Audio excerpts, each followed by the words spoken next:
स्कुलहरूले के हामीलाई होइन एजुकेसन दिइरह होइन कि हामीलाई ओबिडियन्स गर्न सिकाइरह, हामीलाई रुल फलो गर्न सिकाइरह के हामीले त्यो रियल एजुकेसनै पाएको छैनौँ। यहाँ होइन डिस्क्रिमिनेट नगर्ने भन्छ। तर त्यो मार्क्स फर्स्ट, सेकेन्ड, थर्डले गरेर होइन को चाहिँ बेटर छ भनेर चुज गर्छ।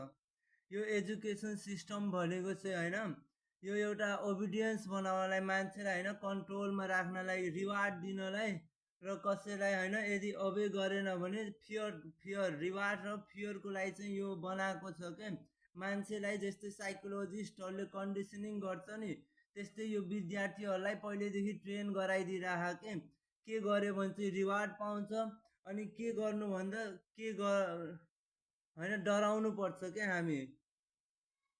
यो चाहिँ सब होइन एउटा कन्ट्रोल होइन मान्छेको बिलिभ सेभ गरिदियो, अनि त्यो बिलिभ सेभ गरिदिएर मान्छेले त्यो बाहिर सोच्नै पाइरहेन के हामीलाई सेम जेलको कैदी जस्तो बनाइदियो। यो गर्यो भने होइन पनिसमेन्ट पाउँछस्, यो गर्यो भने रिवार्ड पाउँछस्, यो गर्यो भने मान्छेले राम्रो सोच्छ। त्यहाँ रियल इन्टेलिजेन्टै बन्न दिएन कि त्यसमा।